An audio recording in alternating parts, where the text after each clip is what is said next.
nangabot no, duha ka sakyanan nagkonvoy. Murag layo-layo pag yung biyahe nila ba.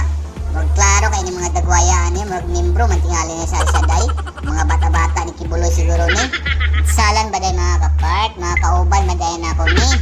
So tara ubanin ninyo na ami diri ron sa may Lake Agho ug first time namo mangligo tungod kay birthday sa among pinalanggang amahan. Tara let's. So mao to mga kapart sa ilang entrance, 40 pesos para sa senior citizen, 30 sa mga bata, 50 pesos para sa adult. Og ang nakanindot diya kay libre sa atong isa ka driver.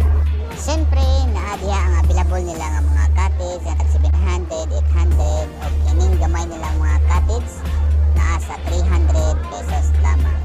Og dining dapita mga kapart, naasad sila available sa ilang mga souvenir items, sama sa mga bag, kwintas, mga borloloy, alikansya, frames, printing, o mga ubang kasing-klaseng pang mga souvenir items, sama sa mga sanina nga naay printing.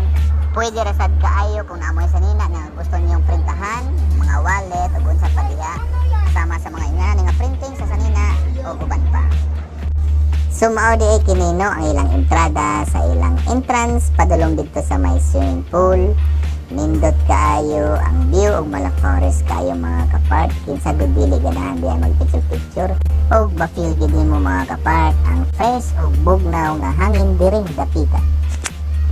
So mao kini ang hot spring water mga kapart. Kung kita tong mga kandingon, are mo diha maglangoy kay init na diyan dapita. Og sa diring bandaha mga kapart, kung sa tong gustong tugnaw, so are mo diha dapita o maglangoy-langoy kauban sa mga bata.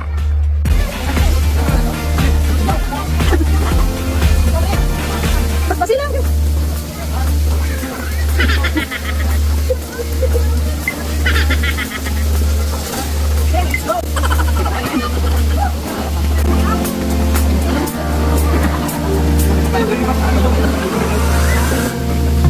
Og siyempre, dili dapita mga kapart, kasi nagtuo mo nga na nagluto diya sa kusina.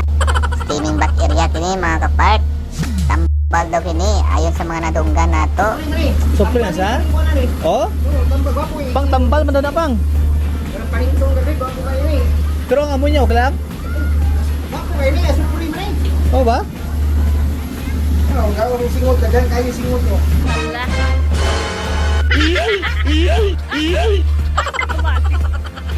Duwa mo balik kay. Ikaw saan ulo mo nagbao ba? So sa mga first timer no, sama na ko no, dawat-dawat na lang tas. Ho kayo nga marag itats mga kapart, ito mga tambal man daw sad ni. A few moments later. Lalabas na tayo. Yung! Ah! Nag-blurred ko siya oh.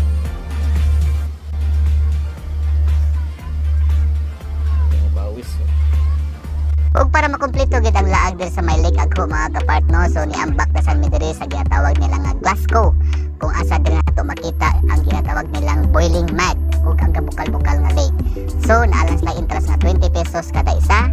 Og medyo stricto lang gud sila diri dapita mga kapart, kaya nasa sila ginabawal kung magdalatag mga souvenir like lapok, bulak or unsa pa diha. Sari, init na yung van? Wait lang. Ito, sasak naman natin ni Pang. Ano naman? Lumiloko ito mo. So mauna din ni mga kapart no, ang ginaingon nila nga boiling mud.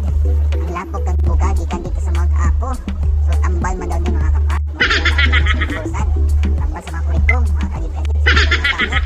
Tara sulayan nato ni mga kapart. Lambos na itong tanan. Ang ito na mawala itong mga kurikong.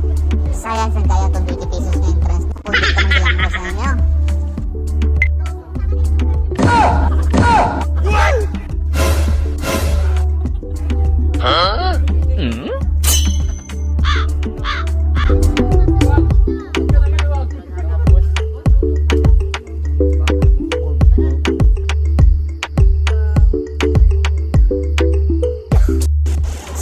Salamat mga kapart sa inyong pag-uban na enjoy gid namo karong adlaw, labi na gid ang birthday sa among amahan. So unsa pa ginapaabot niyo mga harap na diri sa may Lake Agho, diri na himutang sa may Kidapawan City. Hangtod sa atong panag-uban mga kapart, I hope sa sunod na apikitay video nga i-upload. Please like, follow lang mga kapart. Salamat kayo, God bless.